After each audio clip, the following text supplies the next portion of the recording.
एक समय की बात है। एक गांव था। एक गांव में एक किसान रहता था। किसान बहुत लालची था। अपने लालच के कारण किसी को ना किसी को धोखा दे देता था। यानी अपना काम बनाने के लिए सबको धोखा देता रहता था। इसलिए गांव वालों का इससे विश्वास उठ गया था। यदि कोई काम करने के लिए ये किसी को बुलाता था तो कोई आता नहीं था, क्योंकि पूरे गांव वालों का इससे विश्वास उठ गया था। बहुत लोगों को ये धोखा दे चुका था।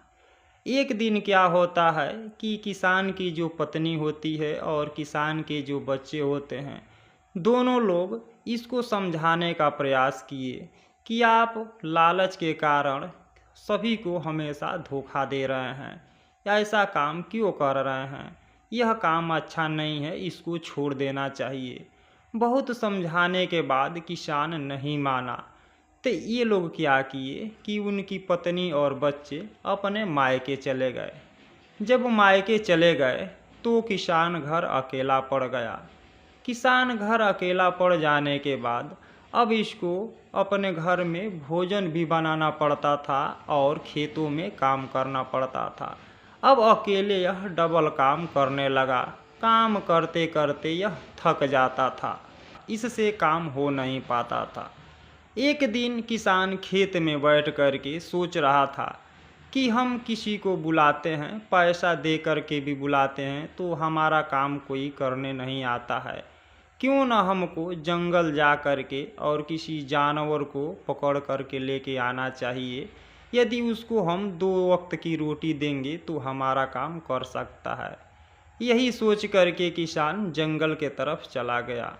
जंगल के तरफ जाने के बाद उसको जंगल में एक भालू मिलता है। किसान भालू से कहता है, डियर, यदि हमारे साथ चलोगे, हमारे खेतों में काम करोगे तो तुमको 2 वक्तों की हम रोटी दे देंगे। तो भालू कहता है कि भाई, हमको 2 वक्त की रोटी नहीं चाहिए, हमको 2 वक्त की रोटी से काम नहीं चलेगा। यदि आप फसल से आधा देंगे, आधा भाग देंगे, आधा हिस्सा देंगे तो हम आपके साथ चल सकते हैं। तो किसान सोचने लगा कि हमारे साथ भालू जाने के लिए तैयार हो गया है, चलिए अभी हम हामी भर देते हैं, इसको ले करके चलते हैं, फिर बाद में कोई हम तरकीब सोच लेंगे। तो कहता है किसान कि ठीक है, चलिए हम आधा फसल से आपको दे देंगे। अब वहाँ से भालू को लेकर के आता है। भालू को लेकर के आने के बाद अब ये लोग अपना भोजन बनाते और खाते और जा कर के खेतों में काम करने लगते। एक दिन किसान भालू से कहता है, डियर, इस साल हम लोग फसल बोएंगे। ऐसा है कि उस फसल से आधा तुम ले लोगे और आधा हम ले लेंगे। जो ऊपर वाला भाग होगा फसल का वो तुम ले लोगे और जो नीचे वाला भाग होगा वो हम ले लेंगे।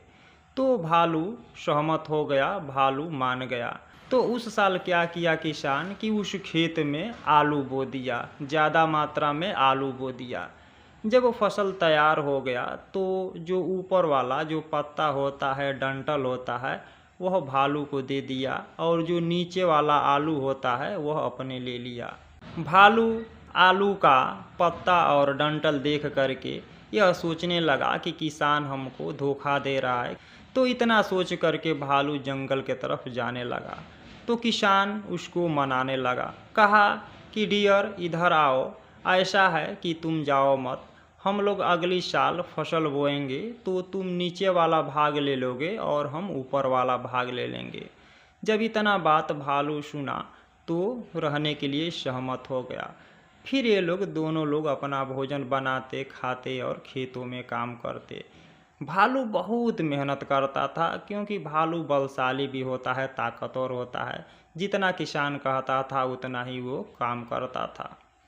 अब अगली साल क्या होता है कि किसान उस खेत में गेहूं की बुवाई कर देता है।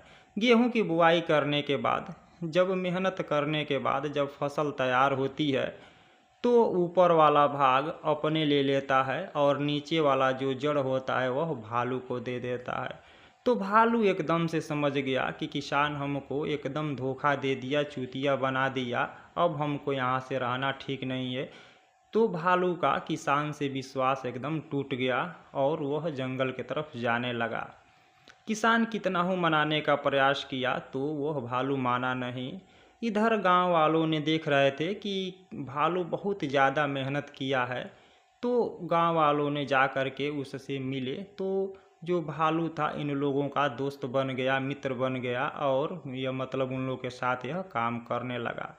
अब इधर किसान अकेला पड़ गया, अकेला भोजन भी बनाता, अकेला खेत में काम करता, तो डबल काम करने के कारण ये एकदम थक जाता। थक जाने के बाद कुछ दिनों बाद अब इसका पूरा एकदम जो फसल था बर्बाद हो जाता है। कुछ दिनों के बाद जो फसल होती है, फसल का देख रेख भी सही से नहीं कर पाता है, उसमें काम भी नहीं कर पाता है और फसल नष्ट भी हो जाती है। यदि हमारे पास से किसी का विश्वास टूट जाएगा, यदि हम लालच के कारण किसी को धोखा देते रहेंगे तो हमारे लिए यह अच्छा नहीं रहेगा, बुरा रहेगा। तो हमको मिलजुल कर रहना चाहिए, हमको विश्वास पात्र रहना चाहिए। और तभी से किसान यदि किसी को पैसा भी देता था काम कराने के लिए तो कोई गांव वालों ने इसका काम करने के लिए नहीं आता था। यदि यह कहानी पसंद आई हो तो इस चैनल को सपोर्ट करने का प्रयास कीजिएगा। तब तक के लिए धन्यवाद।